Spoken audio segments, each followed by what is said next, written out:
This video is going to fully cover the strategy known as MAPLESS buried treasure, or MAPLESS, in which we use the pie chart to find a buried treasure chest.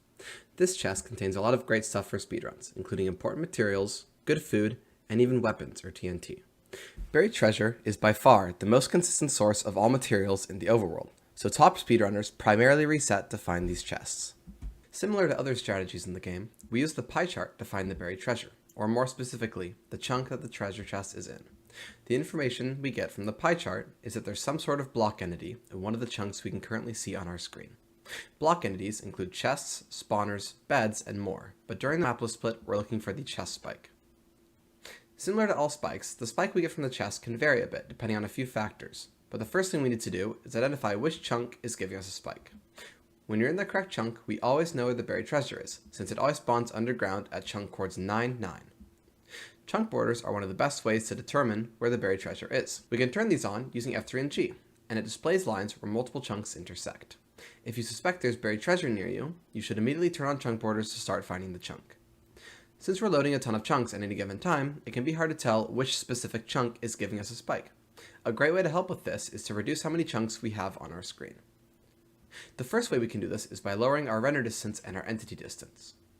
Render distance makes spikes more apparent and consistent. Most renders use anywhere from 5 to 8 RD depending on personal preference. Entity distance isn't required, but it makes finding buried treasure extremely easy, as the spike is much easier to differentiate from other common spikes, like spawners. The next way is reducing our field of view. Previously, runners would lower their FOV down to 90, or even all the way down to 30 to find the buried treasure. However, runners like Priffin have popularized the use of a thin window to find buried treasure. There are a couple reasons this is good. First, less on your screen means it's easier to identify which chunk is giving you the spike. But the larger reason is how immediate the spike appears once you cross the chunk border. Compare this to a scan on Quake Pro or even 70 FOV, and you can see how easy it is to tell exactly what chunk gave you the spike. Combine these two reasons with the fact that you can change your resolution immediately without opening the menu, or even without a macro if you want, and it shows why the vast majority of top runners use thin to find buried treasure.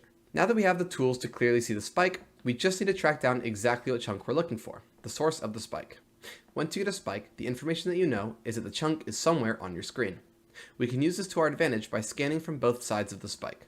This allows us to estimate just how far the buried treasure is, even if you aren't paying too close attention to the specific chunk borders.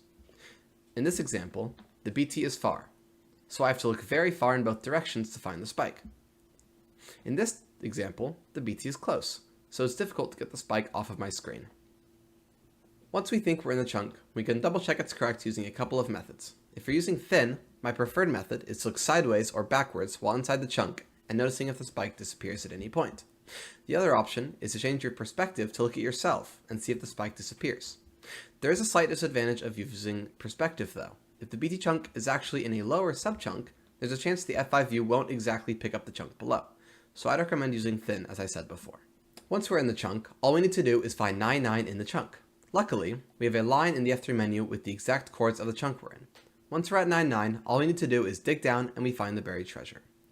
There's a couple of ways we can find 9, 9 quickly. My personal favorite is using the crosshair that appears while we have the F3 menu open. The red and blue line point positive in the X and Z direction respectively, meaning if both our chunk chords are below 9, we can instantly run in the direction these lines point in. The other good tip is to align yourself one axis at a time. If you're a professional, you may choose to move straight in the direction that you're furthest from 9 to 9 in, while strafing slowly in the direction that you're only a few blocks off. While it's good we can now find the treasure, we need to ensure that we know what we're looking for. Sometimes, dungeons with spawners and chests can be in the ground below us. As you can see here, the spike from a spawner is quite different. You can choose to memorize the values, but I choose to instead pay attention to the speed of the spike once it's loaded. This can make it very quick on your brain to tell if you have a chest loaded or a spawner. While we can easily tell when we're loading a spawner, some spikes are essentially the same, since they're also just chests. The most common spikes are shipwrecks, which are playable, or ruins, which generally mean it's time to stop looking for a treasure on your island. If you'd like though, the chests and ruins sometimes contain a map that can lead to a nearby buried treasure. Now you have everything you need to find a buried treasure and ignore the fake spikes. But where should we be looking? Buried treasure chests can only spawn in the beach and frozen beach biome, with the vast majority in speedruns found in regular beaches, since frozen beaches rarely have trees nearby and can take longer to get chests below ice. If you're thinking, all I need to do is make sure the check I'm in has a beach in it, you're almost correct. However, the game's a bit more specific than that. The best block to tell if a BT can be in the same chunk is the 10-10 chunk chords, right next to where BTs spawn. This means that you're off 9-9 and it's a forest, it may not matter if 10-10 is a beach. In general though, the center area of a chunk should be a beach biome and not anything else. If there's a tree right next to 9-9, it's probably the wrong chunk. If you've watched speedruns before, you may be aware that sometimes buried treasure chests are extremely obvious to see, due to the way they affect the terrain around them. The best way to see this is when a chest spawns underwater with gravel covering it. Since gravel in the beach biome is generally only 1 block thick before stone, the treasure replaces the gravel at 9-9, and it has to cover itself to hide. This can manifest in a few ways, including using stone blocks, but will often look like one of these patterns. Good runners can immediately identify the chest when they jump into the ocean and see one of these. Now that we know everything, I'd like to share what I look for when I'm doing MAPLESS. First, I reset on 8 render distance, 50% entity distance, hitboxes and chunk borders on, and I use Quake Pro so I can spin around quickly. When I notice a spike that I think is real, I immediately change to my thin resolution and rescan. I then usually scan from the other side to estimate distance. If it's close, I rescan until I know the exact chunk, check my work, and then find 9-9 and dig.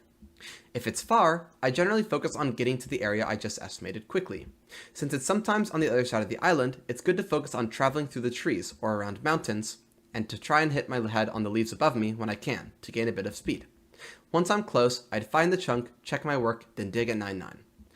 If you have any questions about this, you can always DM me on Discord at meebie, and if you have any differing opinions or methods to find the BT, go ahead and leave them in the comments below.